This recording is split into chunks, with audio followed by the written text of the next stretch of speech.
Hey everybody, want to see something really freaky? Ha! I've got teeth! Yo! I do, I got my fake teeth in, and it's really hard to say S's and SH's and F's and V's and kind of sound like the groundhog in Winnie the Pooh. Suffering succotash. Anyway, I've been trying these things out, and they're really awkward and uncomfortable. And although they look better, I guess, than my vampire teeth, I'm still not used to them. Uh, they just don't look like me when I smile and look in the mirror. It looks like somebody else's mouth now. And I just talk really funny. So I'm wearing them today because I was going to go to the Victorian stroll in Troy, New York. And my mother was worried that my vampire teeth were going to scare people. So she asked me kindly to wear these guys. But it's just weird. In fact, on Wednesday, I give a talk in New Jersey with Karen Ramsey's group. And it was so awkward speaking that within like 4 minutes of the talk, I took my teeth out in front of the entire audience. And that became a great talking point to move forward with self-compassion and not judging yourself or being afraid of being judged by others. And it was also really difficult, as you can hear. It's hard for me to make certain sounds, much easier without the teeth. And as it turns out, I didn't wear the teeth in Troy either. I brought them with me just in case, but went around toothless. I'm putting them in now just to practice speaking with them. But I don't think that they're going to be a regular fixture in my mouth, no pun intended, because I don't really see the point. I got nothing to hide, and it just makes speaking really difficult. And I can't eat with them in. Can't even drink smoothie because it gets in all around and above the flipper on top of my mouth. So I don't know. I might use them every now and again, but for the most part, I think I'm going to be toothless for the next 6 months or so. So I really want to bring that point home again, that being ashamed or feeling inadequate or less than or broken or flawed because you have some physical or emotional uniquity, I will say. Not that challenges are unique, most of us have them, but we believe that they're unique.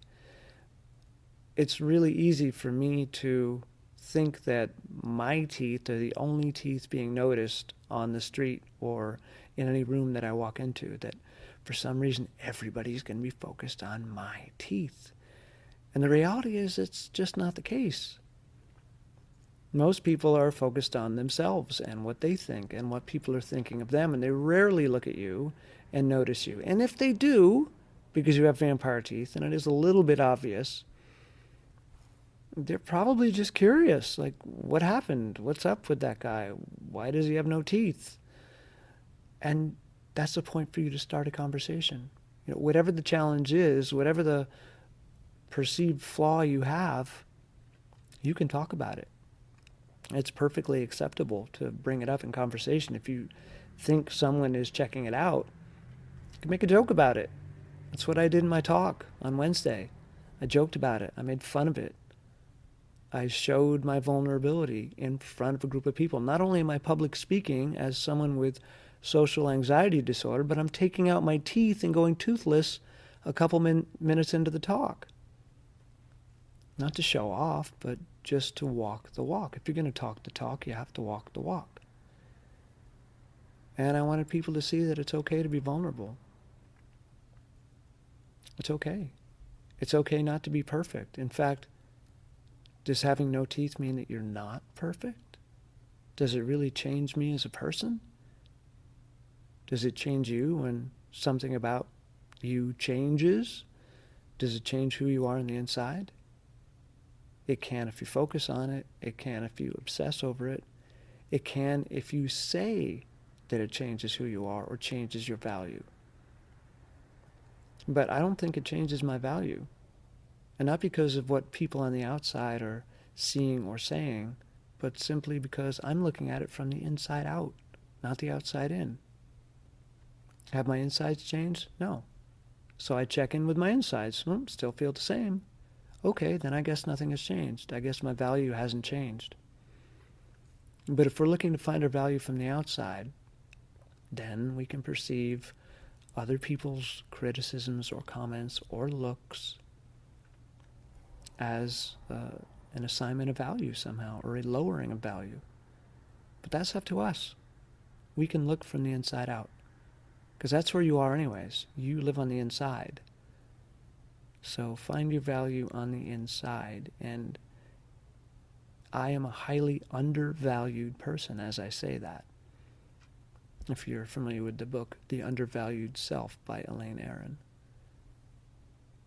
I know all about undervaluing yourself, and yet here I am, highly insecure, personally undervalued, but yet I'm okay with not having teeth, because I'm learning to find my value on the inside, because I'm checking in with, how do I feel?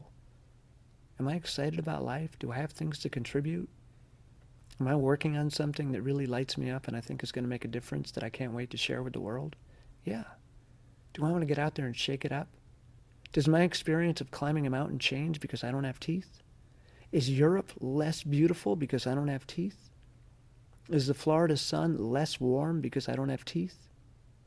Is the laugh and smile of a young child less exciting and cute because I don't have teeth? No. All those experiences remain the same on the inside.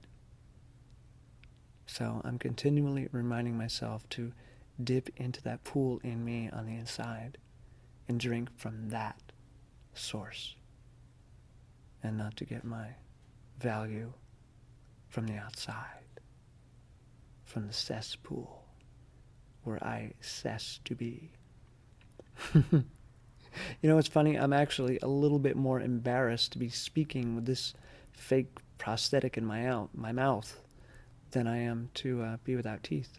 Not that I'm embarrassed to be without teeth anymore, but speaking like this is making me a little self-conscious in this video. And I'm okay with that. I'll get over that too. Okay? So, I love you. And remember, think about how experiences out there in the world touch you. And think about what you want to contribute, and who you are, and what it feels like to be you on the inside. Drink from that. And I'll drink to that with you. Okay. Bye.